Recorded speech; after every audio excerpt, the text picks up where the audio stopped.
करण सिंह जी पटेल जो नरसिंह मंदिर के अध्यक्ष हैं, शिवनारायण जी पटेल जो प्रभात फेरी समिति के अध्यक्ष हैं, अमृतलाल जी पटेल जिन्होंने इस मसौरा में रामलीला का संस्थापन किया है और आपके आंगन में मैं भी 5 वर्ष रामलीला खेल के गया हूँ।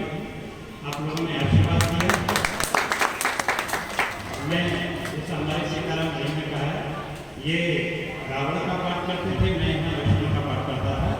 यहाँ रामलीला जब होती थी, भैया सीताराम जी डायरेक्टर साहब हैं, अतल सिंह जी हमारे ग्राम के मुखिया हैं, प्रधान जी, अमर सिंह जी यादव जो पूर्व जिला पंचायत सदस्य भी हैं, मथुरा प्रसाद जी मिश्रा जी, मैं उनको प्रणाम करता हूँ, अर्जुन सिंह पटेल जी जो कथा की इस व्यवस्था में लगे हुए हैं, इनके साथ हमारे साथी आए हुए एडवोकेट्स हमारे भाई देश के साथ तो आप सुन चुके हैं। बस मैं बहुत ज़्यादा समय नहीं मिला तो निश्चित रूप से आप हमारे व्यासी कर रहे हैं। मैं केवल अपनी बात बताऊंगा कि इस भागवत से हमको सीखना क्या है, सुनना क्या है और समझना क्या है। भागवत में अनवरत चलते रहते हैं, हम सुनते रहते हैं और कथाकार अपनी कथा कह देते हैं, बस हमको जस्ट लाइक कहानी मान करके अपने घर को चलते हैं।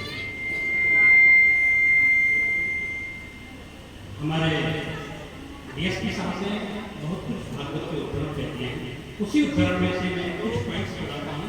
भागवत के 20 पर्व में एक प्रसंग आता है।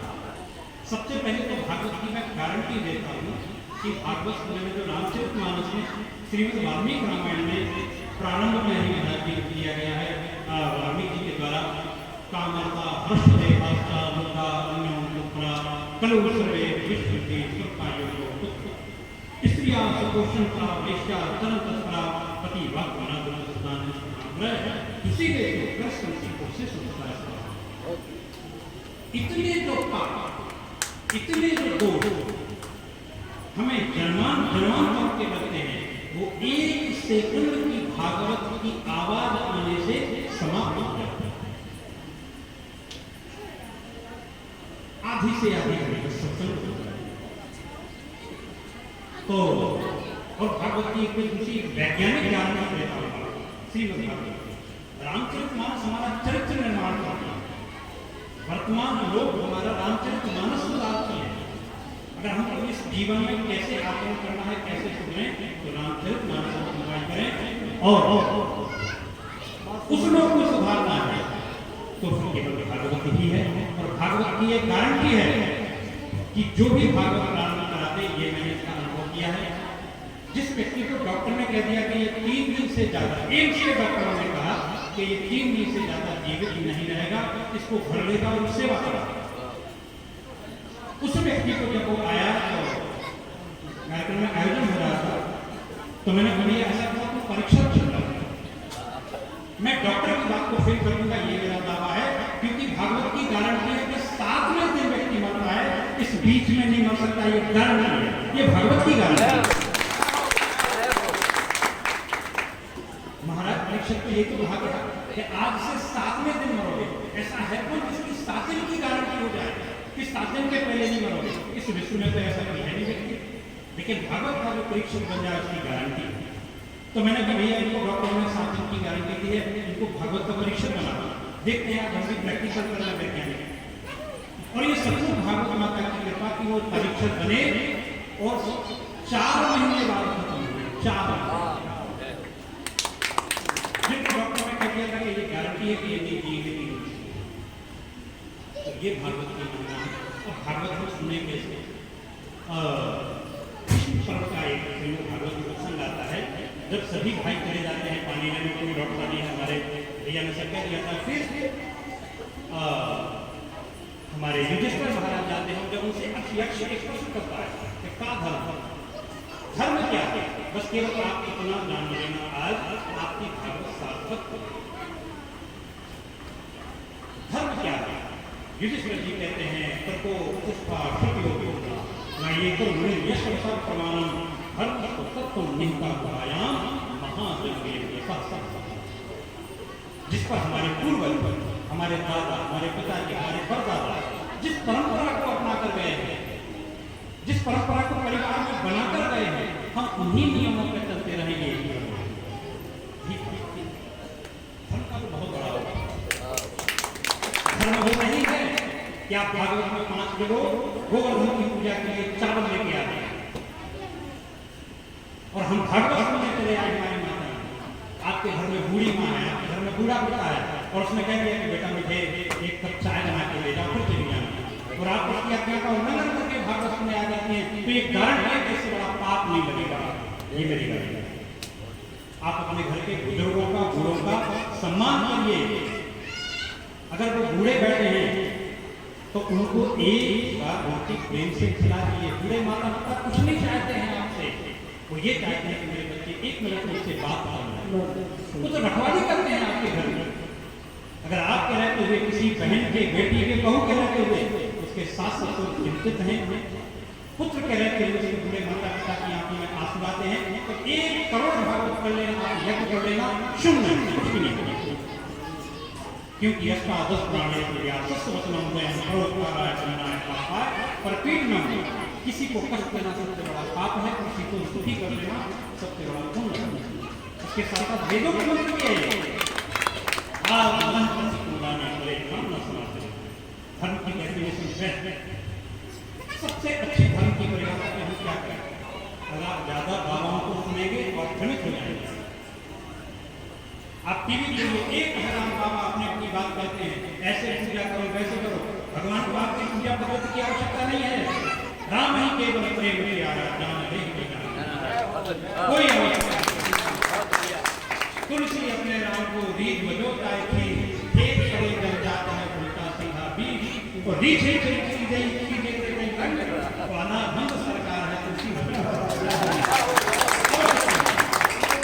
कैसे पूजा कैसे भी कर लीजिए, कोई जरूरी के साथ हम नहीं जाना, नाम जाना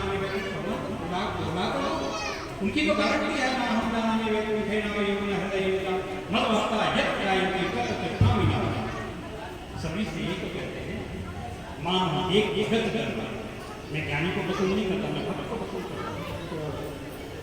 और भक्त होता है वो नहीं जानता कि कैसे क्या करना। इसलिए ये भागवत में आप एक प्रसंग सुनेंगे या सुन चुके होंगे। उत्तान महाराज की एक कथा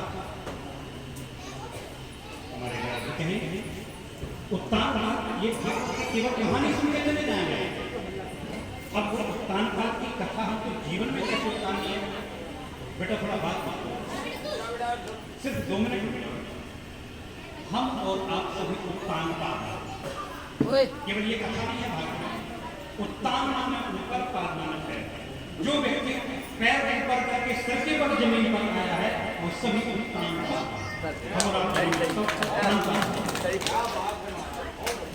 अब सुने ये उत्तान पादुन की जीव जब पृथ्वी पर आता है तो सर नीचा करके पैर ऊपर करके आता है। फिर यहाँ आकर के उत्तान पाद महाराज जी को करता है कि यहाँ आकर के वो अपने 2 विवाह करते हैं। पहली पत्नी का नाम है सुनीति और दूसरी पत्नी का नाम है सुरुचि। सुनीति कहती है कि नीति बदलो, देखो आप नीति बदलो, लेकिन इसकी बात नहीं मानता है पहली पत्नी की। जो बादवादी है सुरुचि, जो रुचि कहती है इस व्यक्ति के ऐसा नहीं, ऐसा होना चाहिए, इनका ट्रैक्टर आया है तो इसका ट्रैक्टर पंचर करो, दूसरा ट्रैक्टर जो उन पर मुकदमा लगवा दो, इसी से चला दो, इसकी मैं बना दो, उसकी खारिज करवा दो, पटको क्या है ये सोच कब तक बताएंगे। तो हम यहाँ आकर के नीति को तो भूल जाते हैं और सुरुचि को अपनाते हैं। फिर इसके बाद जब बच्चे पैदा होते हैं तो जो सुनीति होगा उसका ध्रुव पैदा होगा। जो नीति के द्वारा पैदा किए हो गए विचार होंगे वो ध्रुव होंगे, कटल होंगे। नीति के द्वारा कमाया हुआ पैसा, अनाज, संपत्ति होगी वो ध्रुव होगी। यही नीति के यहाँ ध्रुव का पैदा होगा। और जो सुरुचि है सुरुचि में हम उत्तम पैदा होगा हमेशा उत्तम, क्योंकि सुरुचि तो उत्तम चाहती है। उत्तम क्वालिटी का व्यक्ति हो, उत्तम क्वालिटी की ड्रेस हो, उत्तम क्वालिटी का पैसा हो, उत्तम क्वालिटी का बंगला हो, सब ये सुरुचि तो एक है। बस यहाँ आकर के हम सुनीति को छोड़ देते हैं, सुरुचि को अपना लेते हैं। और फिर स्थिति वो होती है कि हम सुरुचि के कहने से ध्रुव को त्याग देते हैं, उत्तम को अपना लेते हैं। जिस कारण दुर्गति हुई। ये भागवत का संदेश।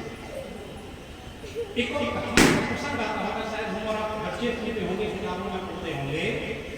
एक गांव में आग लगी, तो सारे के सारे लोग भाग गए, सबके पैर थे, दिखता था। अब उस गांव में केवल 2 बच्चे बचे हुए, एक लंगड़ा और एक अंधा। जब चारों तरफ से आग लगी तो सभी भाग गए। लंगड़ा देख रहा था आग, लेकिन वो भाग नहीं सकता था, और अंधा भाग सकता था, लेकिन वो आग को देख नहीं पा रहा था किस दिशा में जाए। अब दोनों मजबूर हो गए बनने के लिए। तो लंगड़े ने अंधे से कहा, भैया आप ऐसा करो, आप अंधे हो, मैं लंगड़ा हूं, आप मुझे अपने कंधों पर बिठाना, तो मैं आपको बताता चलूंगा, आपने इस तरीके से हम दोनों बच जाएंगे। ये तो होगी हमारी कहानी किताबों से, लेकिन हम इससे सीखेंगे क्या? आज हर घर में, हर गांव में, हर देश में, हर जंगल में एक लंगड़ा और एक अंधा। लंगड़ा अर्थात बूढ़ा व्यक्ति और अंधा अर्थात जवान। इस नगर में, हर घर में द्वेष की, ईर्ष्या की, नफरत की, बेमनस्यता की, अभिमान की आग लगी हुई है, और उसमें सारे परिवार जल रहे। बचेंगे कैसे? जब जवानी होती है अंधी, बुढ़ापा होता है। बुढ़ापे को सब कुछ अनुभव है, लेकिन क्या करें, उसके पैर में, और जिसके पैर में कुछ दिख नहीं रहा है, जो होगा देखा जाएगा। आज भी अगर हमारे जवान युवा बूढ़े लोगों के विचारों को अपने कंधों पर रख लें, उनकी बात को मानने लगे, तो इससे तरह की द्वेष की, ईर्ष्या की आग से हम बच सकते हैं। और हमारे घर में हर स्वर्ग हो सकता है, हर रामचरितमानस हो सकती है, हर भागवत कथा का घर हो सकता है। इन्हीं शब्दों के साथ मैं आप सभी को, महाराज श्री को, अपने आयोजक के सभी सदस्यों को, साथियों को पुनः साधुवाद देता हूं कि आप धन्य हैं जो इस कथा का आयोजन कर रहे हैं और सुन रहे हैं।